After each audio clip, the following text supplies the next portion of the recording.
Hello friends and welcome into the Cowboys Report presented by BetDSI, the internet's #1 sportsbook. I am your host Tom Downey, joined again by my friend Brent Korobotic, the head risk manager over at BetDSI.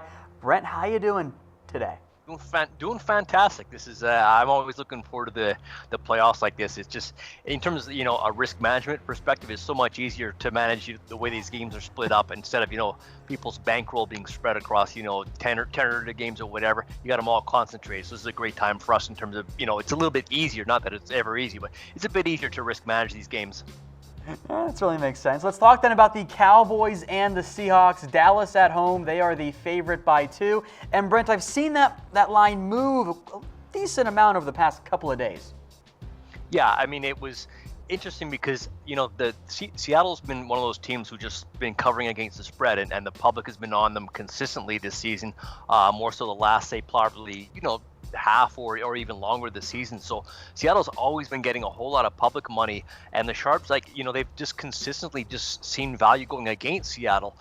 It's not that they've been in love with Dallas per se, but they've definitely been one of those teams the Sharps have looked to go against. I think in terms of analytics and stuff like that and digging deeper in the numbers. I guess Seattle just doesn't, they seem to be getting the job done, but the numbers don't justify it. And I do have, the initial tick down on the Cowboys spread was because of public money on Seattle. I've got a wager count favoring the Seahawks about 2-1, so twice as many bets on Seattle. But when the line dipped down to -1, I did get sharp money on Dallas, so I do have sharp money on this game. Dallas -1 is where that came in. I'm sitting at -2 right now. I see some books are like 2 and the juice -115.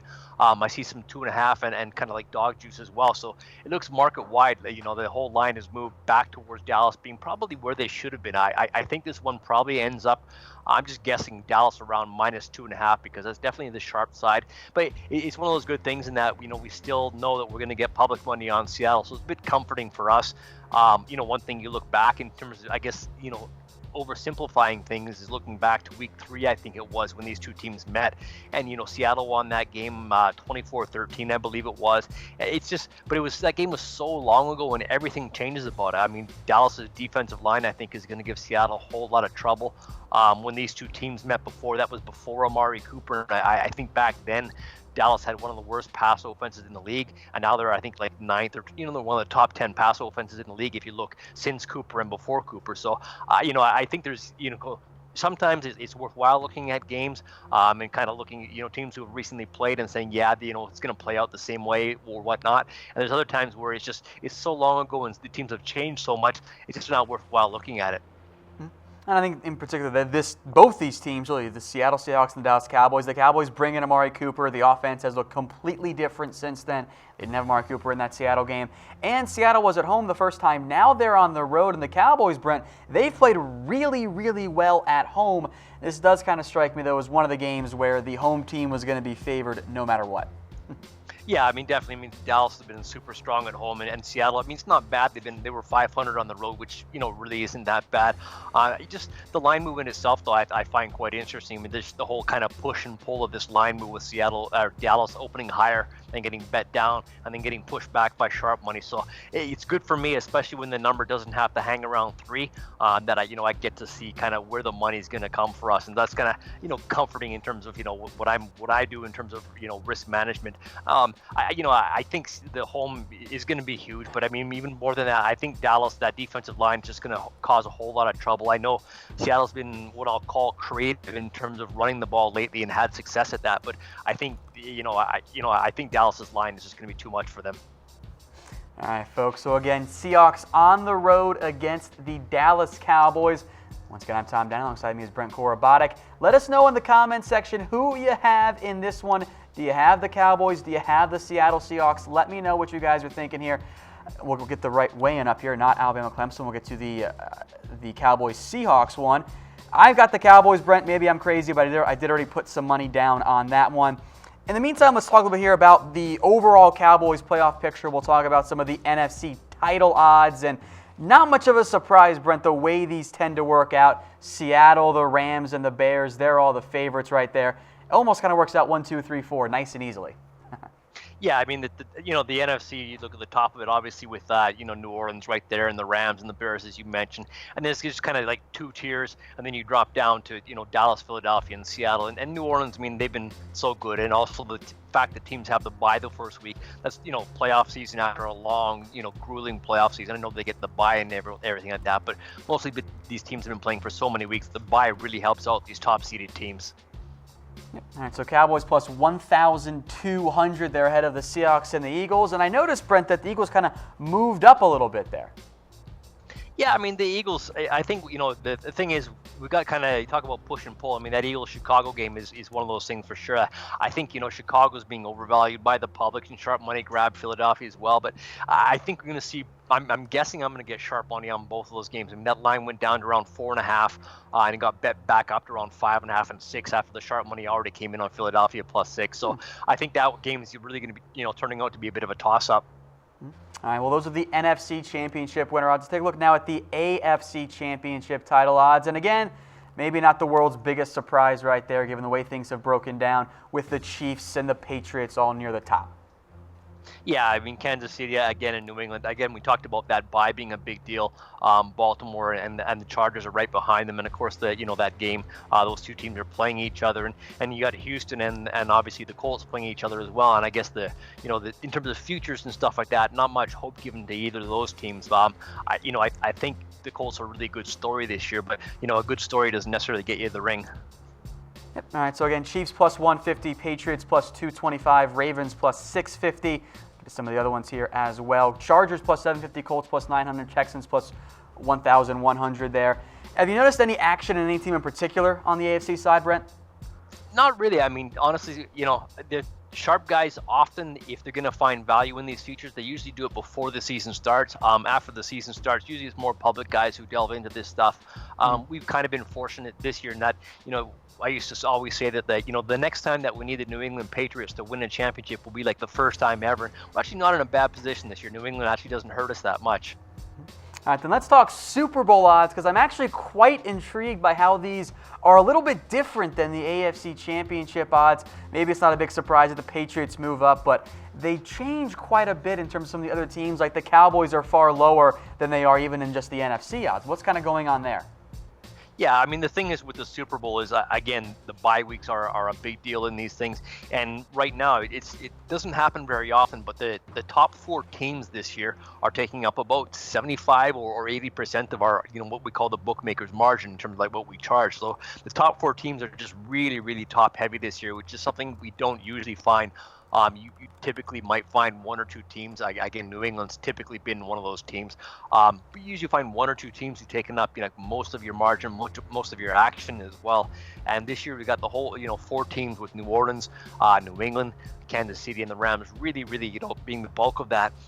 Kind of drop down to like a tier 2, I guess you will, where you're going to find the Bears, Baltimore, and also the Chargers in there getting respect. And the tier 3, I mean, I'm not going to call them the bottom feeders at all, but you got Houston, the Colts, Cowboys, Seahawks, and the Eagles. So really, quite a big difference in terms of the 4 teams really taking up so much of our volume there.